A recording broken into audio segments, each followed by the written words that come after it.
We were also going to have a special word for the kids about what's going on. So today has been a little crazier than the usual day. But I think we have solved the smell problem, so that's good. I can breathe again up here, so I wasn't sure earlier in the service. All right. Well, next Sunday, we will mark the very special occasion in the life of our congregation.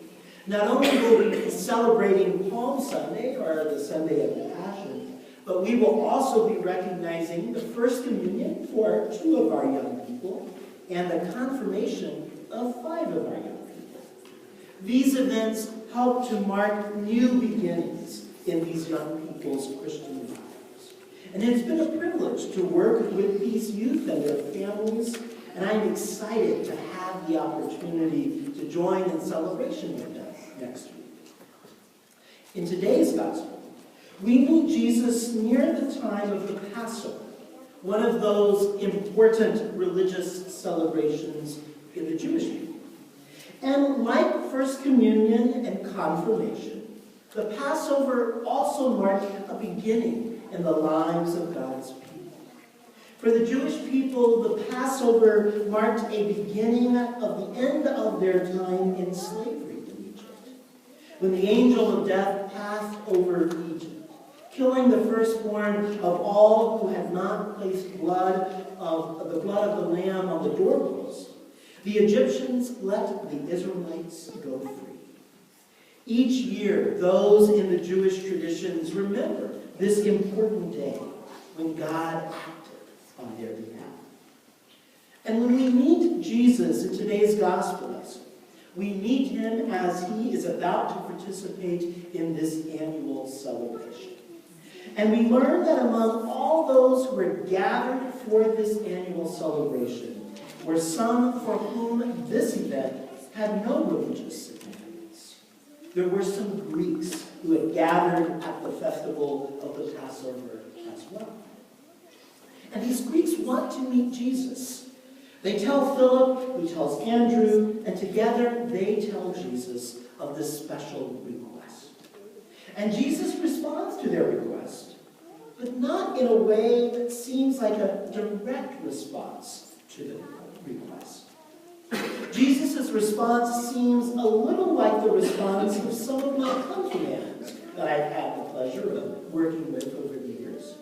This year's group, I must admit, was pretty amazing. And they had the ability to make connections and ask the right kind of questions. But that hasn't always been the case. Every now and then in the past, I've been known to ask questions, and the responses that I get make me wonder if the confirmands even heard the question that I posed. The responses that I get, try as I may to make connections, seem to have no connection with the questions that were originally placed before them. And when this happens, I get the feeling that there may have been another agenda out there already that was going on and would be brought up, regardless of what my original hope for the hour was going to be. Well, when I read the request of the Greeks in today's Gospel, and Jesus' ultimate follow-up response, I got the impression that the questions of the Greeks in today's Gospel functioned in much the same way for Jesus. Jesus had something on his mind that he needed to share with the world, but the right opportunity had not come until this moment. Jesus doesn't tell Philip and Andrew something like, no problem, let them come whenever they're ready. He doesn't say something like, give me a few minutes and I'll be ready to see them. He doesn't respond with, tell them to come back tomorrow when I have more time. Those responses would have at least made some sense. They would be examples of the kind of expected response based on the question that is set before him that we have come to know. Instead, Jesus says, the hour has come for the Son of Man to be glorified. Then he proceeds to give his disciples a little lesson in agriculture. He doesn't seem to respond directly to the concern or request of the Greeks. Instead, Jesus has another agenda that must be dealt with. The specific request of the Greeks seems somewhat irrelevant.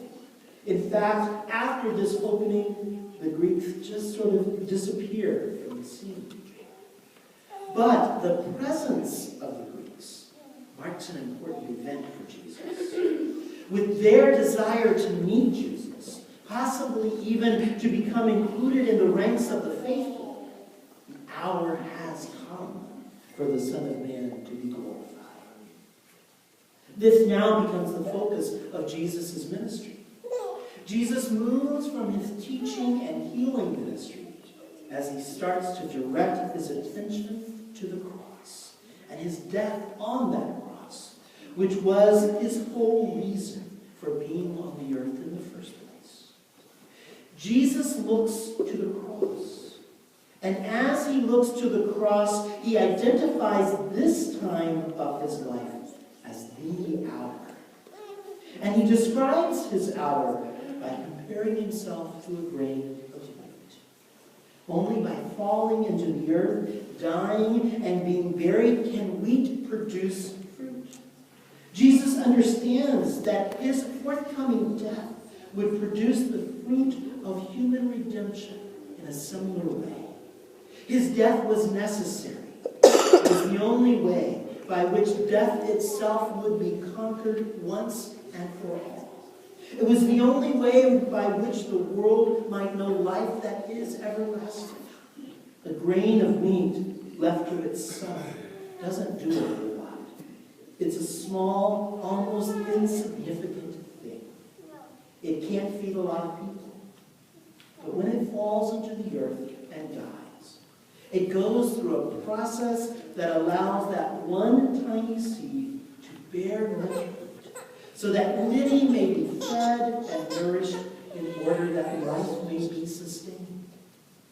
The death of that one seed leads to life on so many different levels. Jesus says, likewise, that his death will lead to life for many on so many different levels. Did Jesus go to the cross easily? No. He did it in the knowledge that it was necessary, but it was not easy. It was a struggle. It was painful. It troubled his soul. It cut down to his very being. It tugged at his innermost self. And yet, this acknowledgement of the pain passes quickly. For Jesus is sure of what he must do. He knows what his mission is all about. God's name will be glorified because of what Jesus is about to do. In what he is about to do through his death on the cross, the ruler of this world, that is the devil, or Satan, will lose all power and will be driven out. In what Jesus is about to do through his death on the cross, all people will be drawn to him. In many ways, Jesus tells his followers to let go. In many ways, Jesus models letting go. Our culture often thinks it has it better. Hang in there is the motto by which many of us try to direct our lives. When things get tough, when life becomes a struggle, when we experience a great deal of pain, when our souls are troubled, we're often told to hang in there. I've been guilty of sharing these words of advice countless times over the past years. But hang in there is not exactly the motto Jesus offers or models. His example says, let go. Let go of the struggle. Let go of the pain.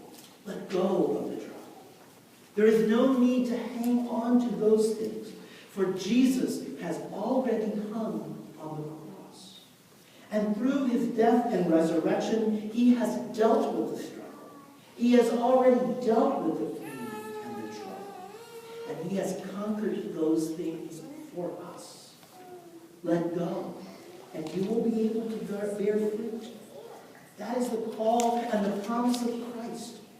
With outstretched arms on the cross, Jesus calls us, claims us, lifts us up, and holds on to us.